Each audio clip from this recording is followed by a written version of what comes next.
I had this intense, intimate dream the other night. That Will Poulter was your parasitic twin? Oh my God, that would be amazing. I guess if we're stuck together, we might as well get to know each other a little better. No, my intimate dream was with Seth Meyers. Oh. I know. I don't hate it. I didn't either. He was amazing. Andrew probably does. I told him about the next day, and he just kind of looked disappointed and confused. He's like... He's used to me saying, like, yeah, Rahul Kohli was there last night. Or Spike was there from Buffy. No, Seth Meyers was there, and it was mind-blowing. You know what? It's because Seth really listens when he interviews people. Like, you can tell he just really cares. He was a giving lover.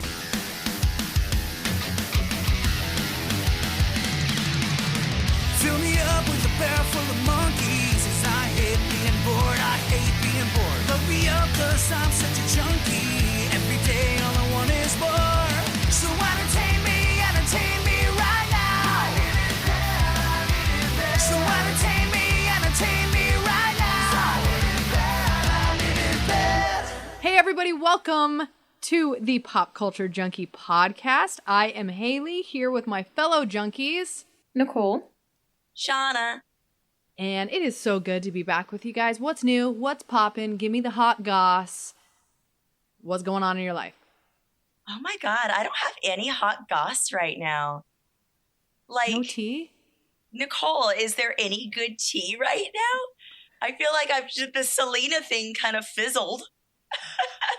No one got slapped at the Oscars. Like, we need celebrities to start acting up again, you guys. I mean, I do have tea, but I can't spill it, so. Oh, she's got NASCAR tea. I bet you anything. It has to be off the record. Ooh, okay, off the record. It has she to be saw off the record. somebody hooking up at NASCAR. That's amazing. She's like, and by saw, I mean engaged in said oh my activity. God. If you slept with that guy that you're obsessed with from NASCAR, you have to tell us. Frankie Muniz? Just kidding.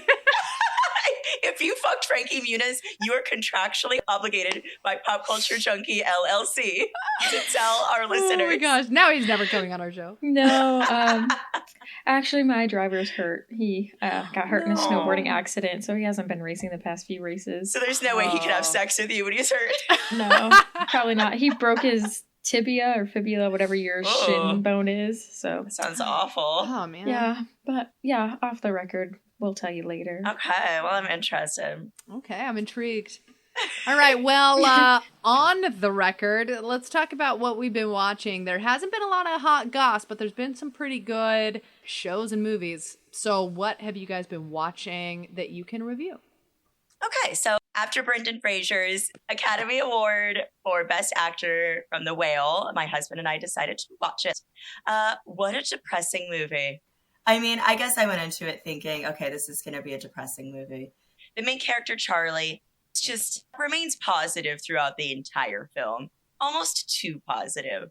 Spoiler alerts for The Whale. It's clear that he's dying. He's not in good health. He is very, very obese, pretty immobile, lives alone. He's going through congestive heart failure. He has a friend who comes and visits him, who's also a nurse, who's trying to beg him to go to the hospital. And he's just so stubborn and just done and really ready to die. But he does want to reconnect with his estranged daughter before that time comes, played by Sadie Sink.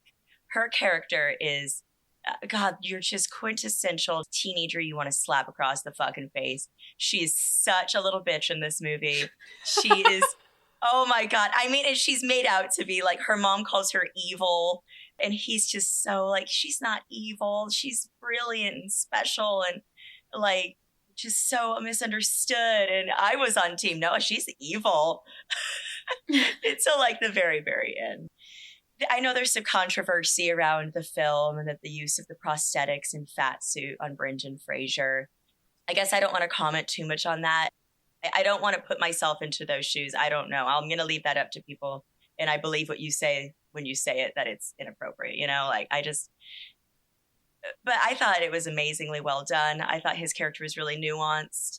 I didn't think it was petty porn. I didn't think that he was just, I mean, I guess there was a couple cases where he stood up and walked over and you're like, we get it. He's big. But for the most part, like, it's really just about loneliness and about the capacity of one person to save another person and how much responsibility you have to save yourself. I don't know. I thought it was really good.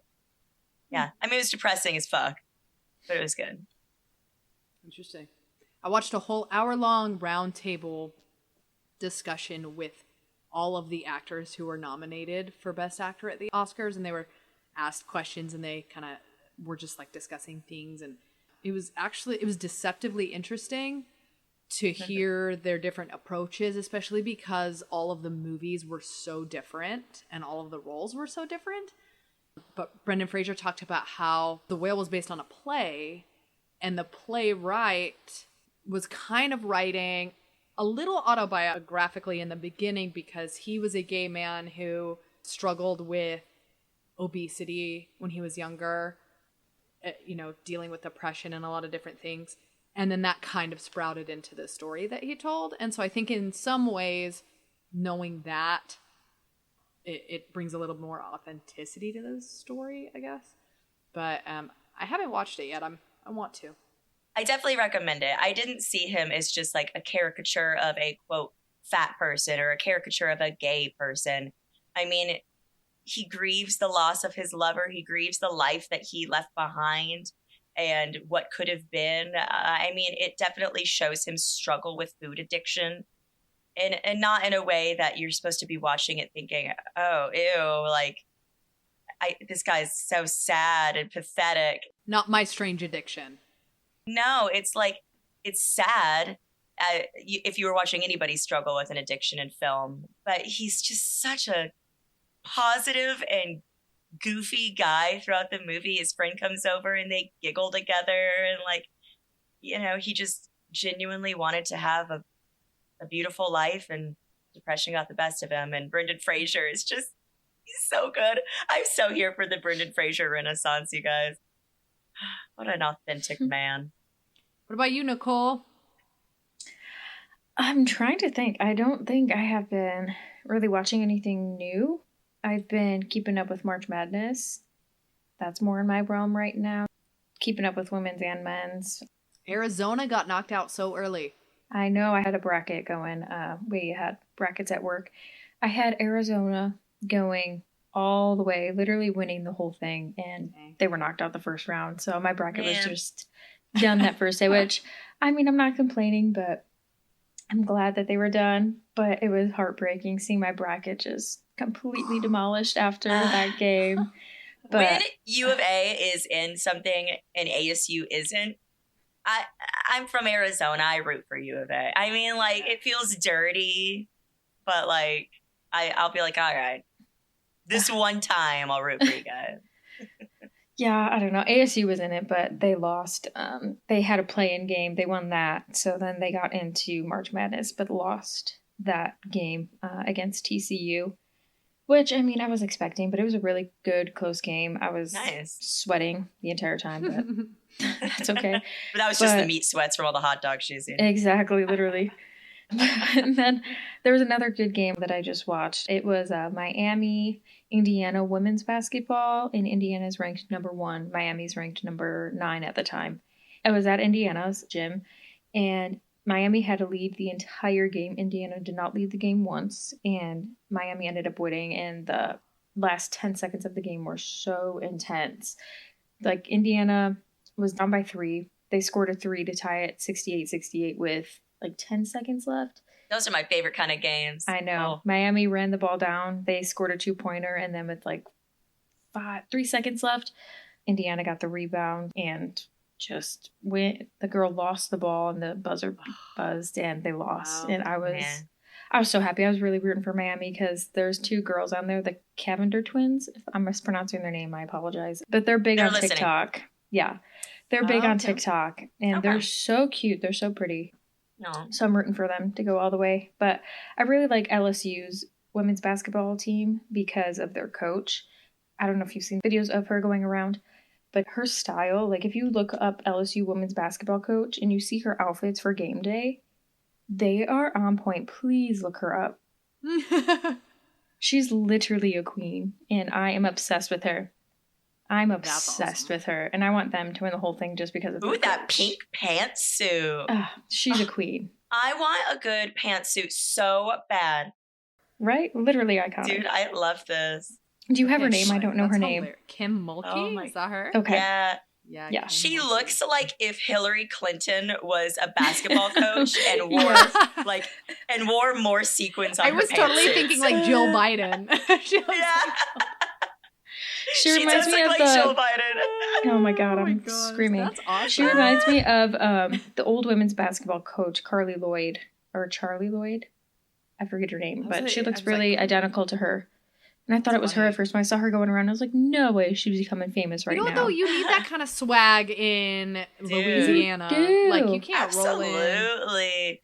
like Kim she Mulkey, is- if you're listening, you got drip. Yeah, she is the reason why LSU's women's basketball is becoming huge, and just women's basketball in general, Wow. and why they're getting attention right now is honestly, in my opinion, because of her. Like, she did like a pep talk kind of thing after one of their games, and someone recorded it and posted it, and she was like, all these fans that are here, we had more fans in our arena than men's basketball, any women's basketball game. Yeah. And awesome. she's like, it's because of you guys. And I'm like, I think it's because of you, coach, but that's just my opinion. Dude, women's love that. basketball is legit and does not get the respect that it deserves. I went All to women's sports, honestly. honestly, touche. Going to WNBA games like right before COVID, dude. The first time I went to one, I cried a little bit. It's was so just- fun. Oh my god, and they're so good, and the Mhm. crowd goes so crazy. Yeah, Mhm. I got a little emotional. It's Like, women's what? athletes are superior, honestly. Preach. They don't get enough credit or Literally. money. U.S. women's soccer is Honestly. been so underrated for so long. They're like the winningest, most Honestly. decorated Mhm. team. Far better than the men's team. Fucking preach. facts. All right, this is just a women's sports Yeah. podcast from So now on. anyway, feminism.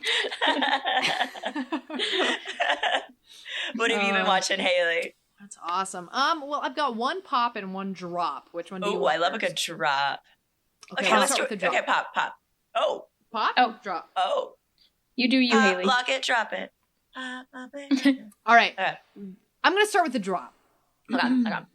Only because I feel like I could talk too much about it. So I got to have like a cutoff. So Sunday nights usually are movie nights for my husband and I, who put the kids to bed and choose something. And I've got like a list and whatever. And it was his birthday. So I was like, you know what? You pick. Like, you pick the movie.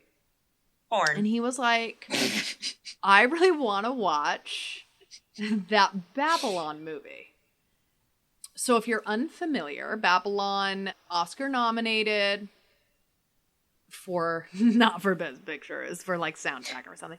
But it stars Brad Pitt and Margot Robbie. And it was directed by Damien Chazelle. I think that's how you say his name. He directed La La Land. Okay. And had I known that ahead of time, I probably just would have said no because I hated La La Land. You don't like a white guy who discovers and invents jazz? No. So, however, and the way my husband pitched it was like, it looks kind of Baz Luhrmann-esque, like very chaotic, kind of over the top. And I love Baz Luhrmann, so I thought, okay, give it a whirl. It was 3 hours of nothing. You lost me at 3 hours. It was like, and I kid you not, we were an hour and 20 minutes in, and I was like ready to turn it off after like the first 2 minutes. Oh no. When in the span of honestly like the first 2 minutes, an elephant dumps like 3 tons of poop on a guy's head, and then some girl, Nicole's all into it. some prostitute pees on some guy. Oh, Man. All within the first 2 minutes. Okay. Nah. So I immediately am like, what is this? But I guess there was So porn. curiosity. Yeah. I mean, there was part of me that just, I kept waiting for it to get good. Yeah. But here's what I will say. It was Margot Robbie. I guess her performance was good, but if I'm being honest, she was just Harley Quinn without the makeup. Like, it was the same type of character. So I want to see her in the Barbie movie because I want to see her be somebody else. I saw her in a movie recently too called Amsterdam, I believe. And she played that exact same character, kind of Harley Quinn, chaotic energy, hot girl, but kind of crazy. I don't know. What do they call that? Manic pixie dream girl, that kind of thing? Yeah, yeah. Yeah, so I'm starting to think that she is just kind of maybe typecast? Yeah, or just maybe, I'm like, I want to see her do something else. I don't want to say she's not talented, but I'm like, girl, you got to do something else. You're becoming Johnny Depp, but like a girl. So Brad Pitt did fine. It was so much for so little that it could have been cut down to an hour and a half. There was probably 2 hours of nudity and drug use and just but with zero relevance to the story. It was like the director was just trying to be like, look how shocking and weird I can be. And it was like grating to my senses. This sounds a lot like the Amsterdam movie. Honestly, I remember when the trailers came out, I got these two mixed up too. Because they both had Margot Robbie in them and they both kind of looked like, drugs and sex and crazy stuff. But it was just vapid meaninglessness. Yeah, well, there you go. So you've already seen it. 'Cause that's what it was. So yeah, pass on Babylon. Yeah, big time. That I will never get those 3 hours back. But a good thing, something I will pop. There is a mini series on Amazon Prime that I had been looking forward to for a really long time called Daisy Jones and the Six. Oh, yeah. I read the book. It's a book by Taylor Jenkins Reid about this fictional band. It's presented like a Rolling Stone interview, kind of. So they interview all the different members of the band as if it was real. It's set in the 70s, and it's about a singer, Billy Dunn. He's got a band with his brother. They're kind of struggling. He's an alcoholic. He's fresh out of rehab. He's trying to kind of get back on his feet. And this music producer introduces him to Daisy Jones, who is a budding singer, hasn't ever really recorded anything, but has this amazing voice, and he thinks they'll hit it off. And they do, and they become like the biggest band in the world. And I don't want to say anything else because I don't want to spoil it. Okay. But it's got sex and drugs and romance and rock and roll. It is like it's presented like a documentary kind of. It stars Riley Keough, who is Elvis's granddaughter. Oh, dang, okay. And she sings for the first time, which I didn't know that. I just assumed she was a singer, being related to Elvis, but she had never sung anything before this. And Sam Claflin, I think that's how you say his name. He's from Hunger Games. Mm-hmm. Yeah, he's in Hunger Games and that Me Before You movie or something. Yes, he's cute. He's real cute. Yeah, real cute. And same thing, he had never really sung before. So they actually went to like a band camp before filming this because all the singing... Rock. Yeah, it was Camp Rock. So all the singing is done by them. They actually like made an album for real. And I love it so much. So in fact that like the finale is coming out the week that we're recording this. And I have been very slowly watching it. I've only watched the first couple because it's a mini series. It's a limited series. And I just don't want it to be over. Aww. What platform is it on? It is on Amazon Prime. Okay, I have that. Yeah, Prime Video. Yeah, it's really good. Like if you like good-looking people, good music. Yes. Riley Keough is very like Florence Welch in it. Like she gives off kind of Florence and the Machine vibe. She's gorgeous. I'm loving it so much, and I'm loving the aesthetic and loving living in that world that I don't want it to be over. So instead of binge watching it, I am purposefully avoiding continuing watch it because I don't want it to, even though I read the book and I like know how it ends, but still. So yeah, pop that. Awesome. I got some good recommendations this week. And don't wait this time like 18 years to watch the thing that I recommended to you. Just go watch it. Hey, listen, I started Only Murders in the Building because of you two. Hey! I did, and it's really good. I'm really enjoying it so far. We're only like 2 or 3 episodes in, but I'm already like, who is this dead guy?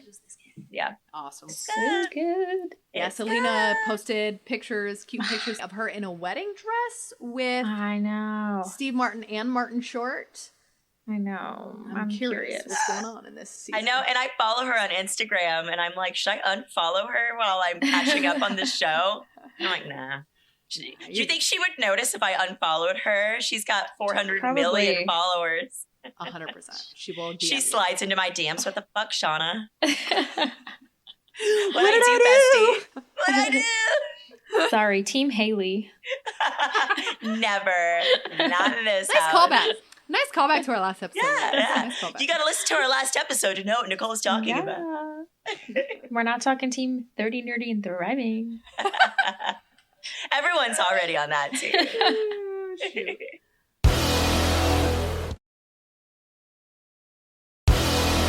All right, guys. It's springtime, and so many new movies are coming out. I feel like we're just being bombarded with film after film. Like, we're getting caught up post-COVID now. All these studios are just coming out with movies. And so thought it'd be a good idea for us to do a little bit of a spring movie preview, talk about some trailers we've seen, what we're looking forward to, if anything. So let's just... Nothing at all. I don't want to see absolutely nothing. Nope. So with that in mind, let's just go like in order of stuff that's coming out that we saw the trailer. It looked interesting. Talk about it a little bit. So Nicole, what's first up on your might watch list? So for me, first up on my will watch list is going to be Air. It is about Michael Jordan and his whole sponsorship with Nike. The director is Ben Affleck, and I know he does direct pretty decent films, so I'm very excited to see how well he does with this, because obviously I'm from Chicago. I was born and raised Chicago Bulls fan. That's the team Michael played for, so I do want to see this movie, basically due to that reason, and because Michael Jordan is the GOAT. Sorry, LeBron, but he is. The release date, it comes out on April 5th of 2023. It has Ben Affleck, Matt Damon, Chris Tucker, and Viola Davis. So the cast right there is pretty stacked. I think that cast is really good. And the plot is an American sports marketing executive, Sonny Vaccaro, and Nike team up to pursue a rookie Michael Jordan to a partnership. And a fun fact I actually wanted to point out, because I was confused while watching the trailer who played Michael Jordan. So I Googled it, and fun fact, Michael Jordan, aka him or a character, never actually appear in the film. What? Yeah. And the movie's about him, so... It's an interesting choice. Yeah, and that also intrigues me how they're going to write a movie about him and his partnership with him not even being in it. I get that the story might more so be on Nike and their end of things, but it's also about Michael Jordan, so I'm just interested to see how the story's going to play out. And I know Viola Davis plays Michael Jordan's mom, so obviously he and his family are a part of the movie, but yeah, that's why I'm super confused and interested to see how it's all going to play out. But I think it's going to do really well. Michael Jordan's obviously a huge sensation, athlete. Matt Damon. Ben Affleck. So yeah, I'm very excited to see this. My initial gut reaction is like kind of to removing like a black man from the center of the story about a deal where they're going to make money off of him. But maybe that's going to be commented on in the film, like how they're just kind of using this as a way to make money and right on the back of his success. I don't know. That's interesting. Yeah, I wonder if, from a logistics standpoint, I wonder if they're like, well, we don't want to try to cast somebody who looks like a younger version, but obviously he's too old to play the younger version. You know what I mean? Like, so my gut reaction when I saw this trailer the first time was like, how are they going to make a whole movie about a shoe deal? Like, I was just like, I don't. But what intrigues me the most about this movie is that when this was all going down, it was really before Michael Jordan became the icon that he is, so, and I didn't really know that. I kind of thought Michael Jordan was a superstar, so they made a shoe based after him. That's what so I this assumed idea that too. Nike's kind of below the radar, Michael Jordan's kind of below the radar, and they team up and then skyrockets what they are now. That's interesting enough to me that I think I'll watch it because I just want to know the story. Yeah, I agree. Ben Affleck makes good movies. I've enjoyed a lot of the stuff that he's made, so give it a whirl. Nice. All right, Shauna, what's up on your list? All right, so I know we were all a little hesitant when that teaser trailer dropped for the Super Mario Brothers movie, but the full trailer that was released really got me excited for it. So Super Mario Brothers movie is going to be coming out on April 5th. It stars Chris Pratt as Mario, for better or worse, but it also has a stacked cast with Anya Taylor-Joy playing Princess Peach, Charlie Day as Luigi, Jack Black will be King Koopa. We got Keegan-Michael Key, Seth Rogen, Fred Armisen. It's just going to be an amazing voice cast. And the trailer that was released that I really enjoyed just has so many little Mario moments in it from the video games. So it starts Mario and Donkey Kong are about to fight. Everyone's chanting for Mario, and then he gets the shit slapped out of him by Donkey Kong. It cuts to Bowser. It looks like he's kidnapped Luigi, and that's going to kind of be the plot of the movie, which I like. So in a lot of the Mario video games, maybe in almost all of them really, Princess Peach is the one who's kidnapped by Bowser. Mario has to go save her. So in this one, Luigi is the one that's kidnapped, and Mario and Peach have to go save him. Charlie Day sounds hilarious as Luigi. He's kind of got like the scared Luigi's Mansion voice going on. And then we cut to just all these classic Mario enemies. So we have Koopa Troopas, Goombas, Bob-ombs, Shy Guys are all assembling this army that's going to try to take on Mario and Peach and all of the Mushroom Kingdom. We get to see Mario and Luigi as plumbers for a little bit. Just so many little Easter eggs in this one trailer. There's this big stained glass window in Princess Peach's castle that I remember from Mario 64 so vividly, with like the red staircase. We do get to see a glimpse of the Tanuki suit. So that's when Mario eats the super leaf and he turns into like the little raccoon suit that you guys have probably seen before. The fire flowers in there, Yoshi Island, Mario Kart and Rainbow Road. There's just a ton of Mario references shoved into this one trailer, which I think was definitely on purpose. I think that the studio kind of heard the fans' nervousness around Chris Pratt. He doesn't have a lot of lines in the trailer, but from what he does, it sounds okay, honestly. It doesn't just sound like Star-Lord voicing Mario. It sounds like he's putting a little twist on it. And the graphics just look beautiful. So I'm going into it with some high hopes. I'm hoping that, as somebody who collected every single star, including the hidden one in Mario 64, when my older brother could not, I am a Mario fan. And I don't know. I'm hoping it's going to be good. I have high hopes for it. I do too. I've got a 6-year-old son who eats and sleeps and breathes Super Mario right now. So every single day he asks me how many more days till Mario comes out. So we'll be there opening day. I do think it was a good choice to have Mario and Luigi be from Brooklyn and have that like Brooklyn accent rather than going for a kind of over the top Italian caricature. Yeah. Because that would be hard to sustain for like the entirety of the film. Yeah. And ditto to everything that you said. I think the graphics look really, really good. It is surprising to me that it has taken this long to get some sort of animated Mario film. I know. Did you see the Mario Bros movie from the 90s though? The one with like John Leguizamo, yeah. Yeah. It's like a fever dream. It's so bad. It's like inappropriate too. Like my kids have asked, like, can we watch that? And I'm like, no. Like it's not. No. It will give them nightmares. That would be terrifying. It's not. Yeah, I don't know what that was. The 90s were a weird time. Yeah, they were, man. No, but I agree. I'm surprised it took this long. I think it's going to be good. I think Illumination understood that you have generations of people who are counting on this to be good. And I think they took it seriously. I think they found a really good cast. Mm-hmm. And I'm just hoping that it all plays out. The trailer's funny, man. Like, I laughed a few times. So, and my kids are cracking up. So I think it's going to be a good time with the family at the cinema. Mm-hmm. I agree. Yeah.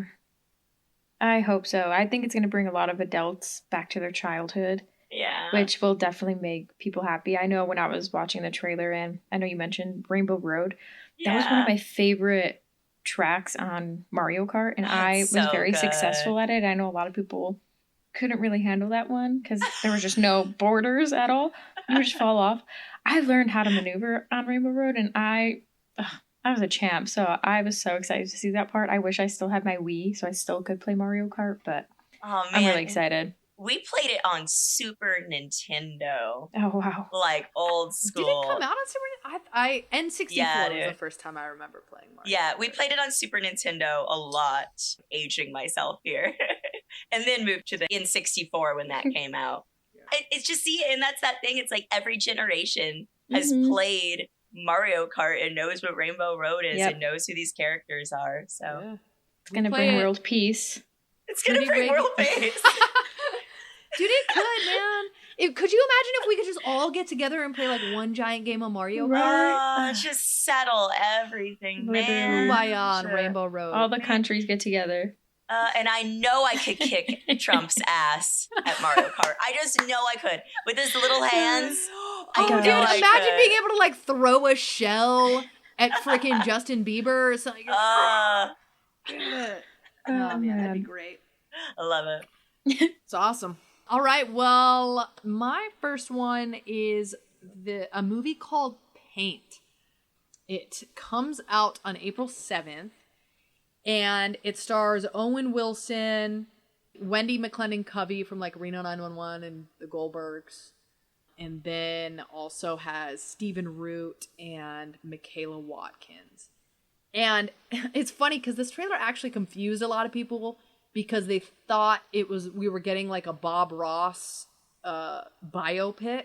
Yeah. Because Owen Wilson plays this really soft-spoken painter on like basic cable or like whatever local access up in Vermont. And he does the whole like the trailer you see, he's got like the afro and he's, painting the trees and very Bob Ross-esque, right? Turns out it has nothing to do with Bob Ross at all. They just kind of ripped off his likeness. I don't know. That's amazing. But the plot, and we kind of see in the trailer, he's been really popular. People are always tuning in to watch him paint. And there's a new face in town. Ambrosia, who kind of seems, she's younger. She kind of seems like she's a fan of his at first, right? But then she becomes the competition. Why does this sound like Zoolander, but with painting? Kind of, yeah. Ambrosia's so hot right now. She can't. So hot. Yeah, I mean, it's definitely quirky, and I think the part of the trailer that got me interested and wanting to watch it is once Ambrosia comes in, this very nice, soft-spoken guy on camera completely loses it, and he, you see like his studio burning, or you see like the stuff's on fire, and then you see him like by the end of the trailer he's covered in paint, he's just throwing paint on the walls, like he's going full what's that movie Aviator, where Leonardo DiCaprio plays he's Howard peeing Hughes. in jars. Yeah, he goes full Howard Hughes, right? So he's stealing newspapers off of people's lawns. And I think the thing that's really interesting about it is that it's being put out by IFC Films. IFC is kind of notorious for like weird, quirky stuff. Mm-hmm. It was written and directed by Britt McAdams, and I looked at his IMDb profile, and it's like a whole lot of nothing. So, like, Tosh.0 is like his God. And he got an Owen Wilson movie. Interesting. Yeah, so I'm interested. I do love Owen Wilson. Anyone who knows me knows that I love him and will pretty much watch anything that he's in. Wait, let me hear your best wow. Hold on, wait. Wow. That was good. Wow. But wait. Wow. Ka-chow. That was good. Yeah, he's my dude. So, yeah, Zoolander with paint. I don't know. But yeah, April 7th. Yeah, I'm excited for that one too. I think it seems like it'll be good. And I love Owen Wilson too. I'm glad that he's acting, and I don't know, he just seems like a nice guy. He seems like a nice guy. I agree. I was watching the trailer and I don't know why his character, like, not like his voice or anything, but just the looks of him reminded me of Napoleon Dynamite. Like the hair and everything. I don't know. Yeah. Dorky afro. Also a very weird movie. Yeah, exactly. Yeah. Yeah, and I don't know why I happened to pick like two of the weirder looking films, but the other one that I'm looking forward to, which I don't think will come as a surprise to anyone, is Renfield. Yes, I'm so excited for this one. Renfield comes out April 14th, I believe. So the next week, and it is being put out by Universal Pictures, but it's actually being produced by and is based on a story by Robert Kirkman, who actually created The Walking Dead. Yeah. So that automatically makes me, interested. But the other thing about it is that it stars the GOAT, Nicolas Cage, as Dracula, and another Nicholas Hoult, as Dracula's assistant, Renfield. So the concept of the movie is Nicholas Hoult is his, whatever you want to call it, assistant, familiar, whatever, where he has made a deal. Yeah, basically.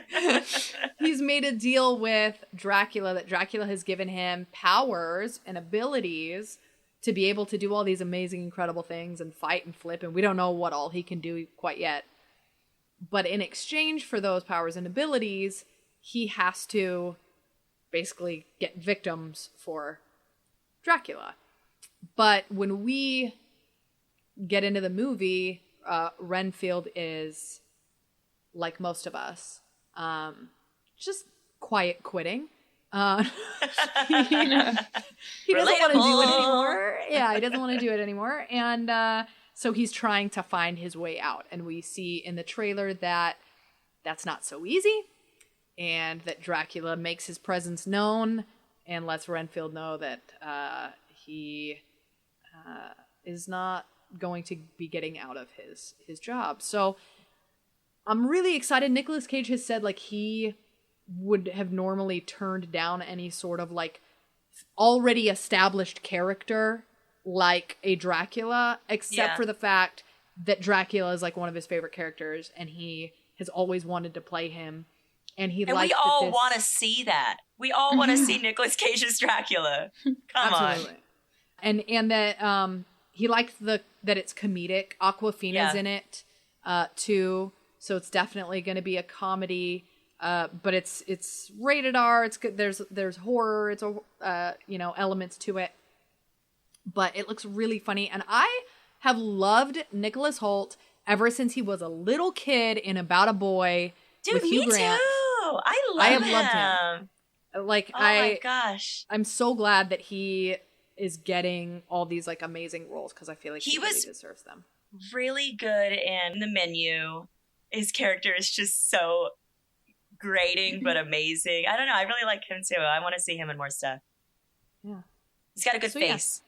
Yeah, he was great in Warm Bodies.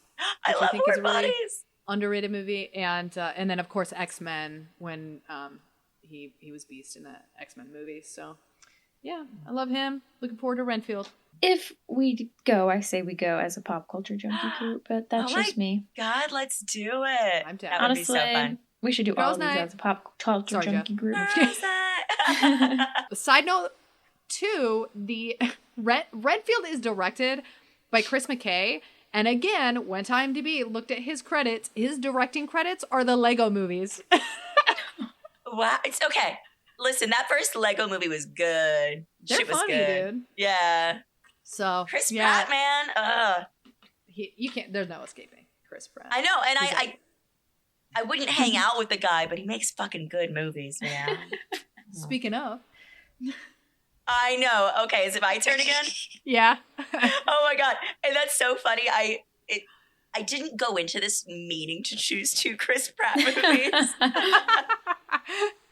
I really didn't. But man, he just makes movies that I want to see. Okay, I'm a Marvel fangirl till I die. Guardians of the Galaxy Volume 3 is coming out May 5th, 2023. It's going to be the last hurrah for our Guardians, as we know them anyway. It stars all of our favorites: Chris Pratt, Zoe Saldana, Dave Bautista, Karen Gillan, Vin Diesel, Bradley Cooper. I mean, so okay. This movie looks like we're going to cry. We're going to cry for some reason. Somebody's going to die in this movie.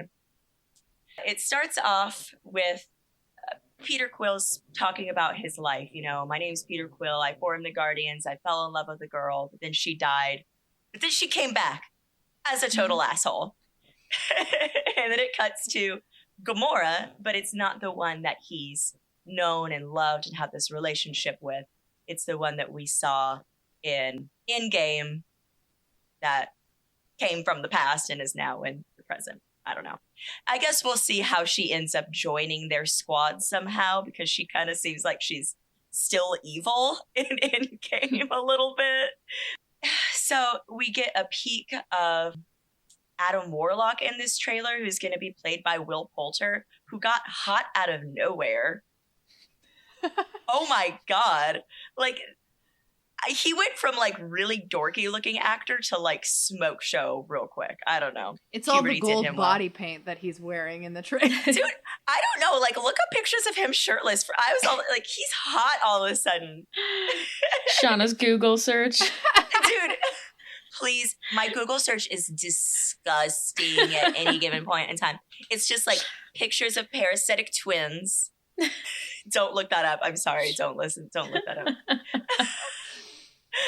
Will Poulter shirtless. Just that's it. That's it. That's it. What more do you need? Oh my Really, gosh. just assorted actors shirtless. It happens a lot. Oh my God. Anyway, back to the Guardians of the Galaxy Part 3. We get a little flashback of Rocket Raccoon as a tiny little Rocket Raccoon baby. And I don't want to see those scenes. It shows how he got to be, you know, a talking, all the science murderous experience. raccoon. Yeah. Rocket says we're going to fly off into the sunset one last time.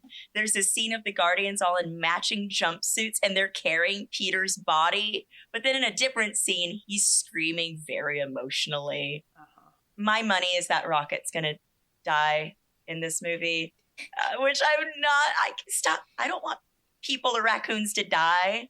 I also think go ahead. Drax is gonna die. I think Drax is gonna. Okay, so here's the thing. So here's. I know he doesn't want to be in the movies anymore, but okay. So first of all, I think any of them could die. Okay, like it's fair game for literally any of them because except it is for Gamora. Volume 3. Yeah, probably not Gamora because that would no one would care. I do think though, I could make an argument for any of them to die. Yeah. I will say my little claim to fame. After the trailer came out, I commented on James Gunn's Instagram and I said, please don't kill off everyone. I'm not ready. And then he replied back to me and said, not everybody is going to die. Why? Like, don't say that. And I was like, oh, not everybody. Not everybody. Somebody is. So my strongest arguments are Rocket, because we're getting his kind of traumatic backstory, and also him like dying a hero's death is kind of a nice complete arc for that character. Drax, because also his whole thing was like avenging his family. He's kind of completed his arc. He found his new family in the Guardians. Or Nebula.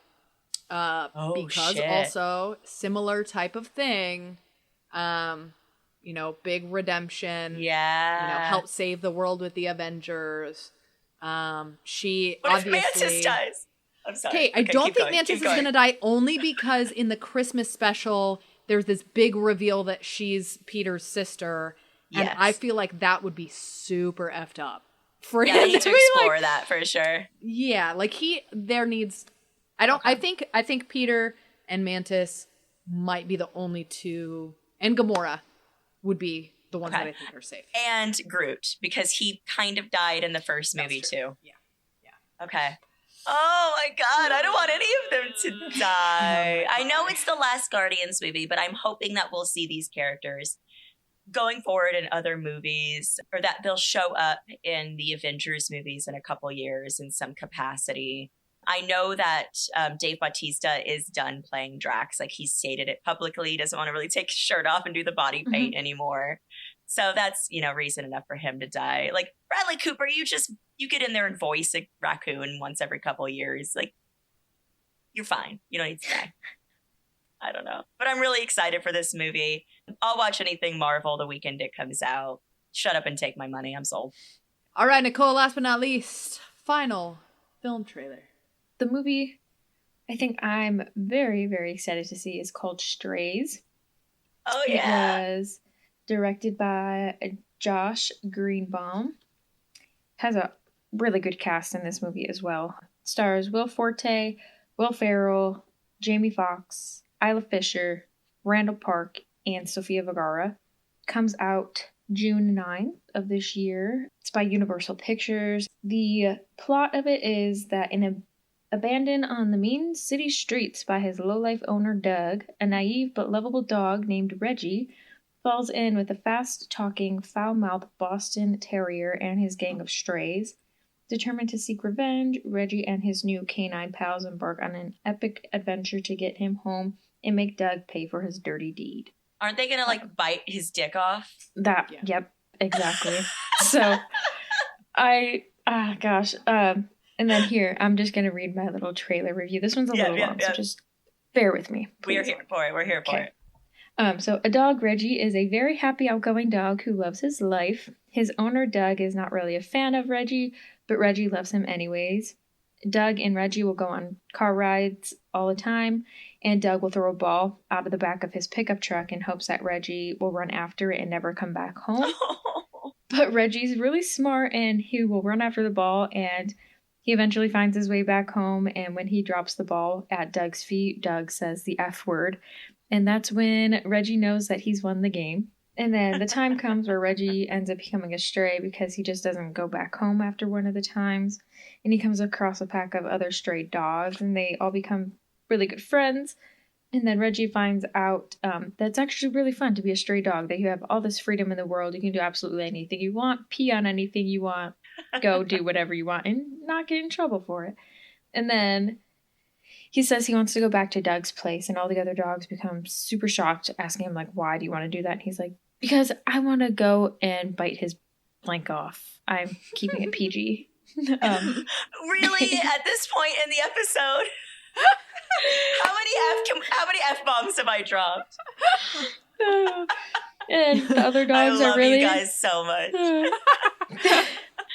The other dogs are really into it, so they all make a pack and go after Doug. And the biggest dog, it's a really big dog, and he knocks down the door, and Doug just knows he's screwed. And that's basically what I have, and I'm just really excited.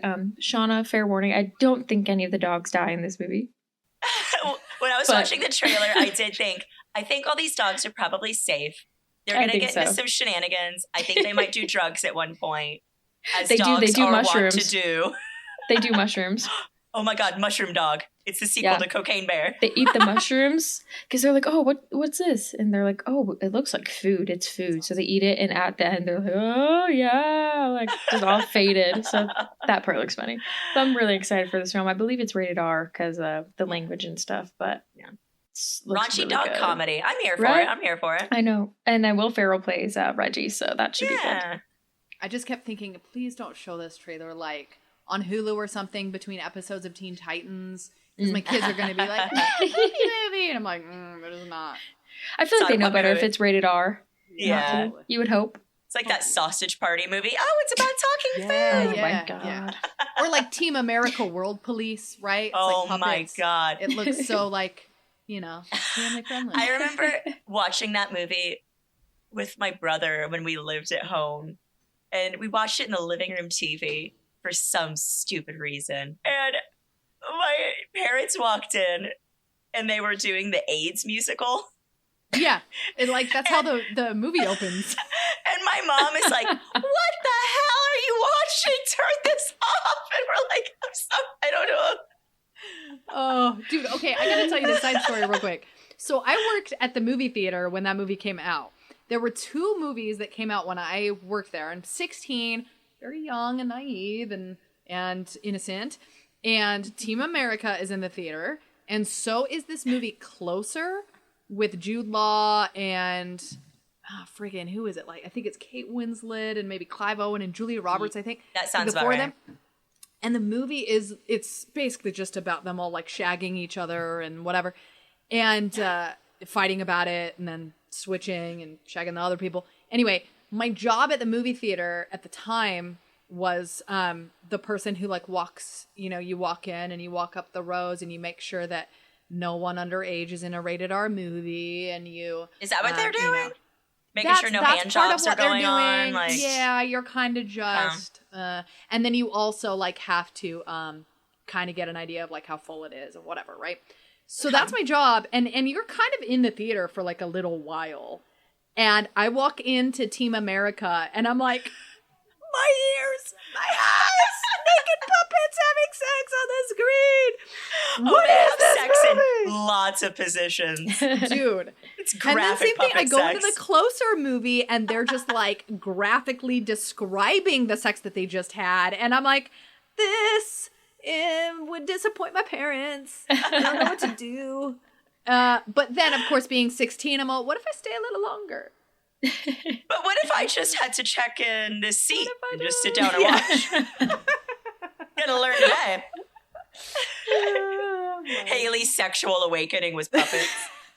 That's why you like the Muppets so much. Oh. No. True. That's why I like Jude Law so much. Okay, there it is. There it is. Anyways. Well, on that note, you guys, let's go to the movies. Yes, Let's go to the movies. I'm excited for all of it. this. Me too. All right. Hey, thanks for hanging out tonight. Yeah. Thanks, guys. Junkies everywhere, wherever you are listening. Thank you for joining us. Before we go, let's tell the fans where they can find you, Shauna. You can find me, Shauna Trinidad, on Instagram and TikTok at Shauna Trinidad, Shaunatrinidad. And Nicole. You can find me on Instagram and TikTok at Nicole_Eldridge and on Twitter at NAEldridge14. And you can find me, Hayley, on Instagram at 30NerdyThriving. And as always, you can find all of our podcast content and links at popculturejunkie.com. Be sure to support us on Patreon for exclusive content. And tune in next time for another hit of pop culture. Pop Culture Junkie is a production of Pop Culture Entertainment Group.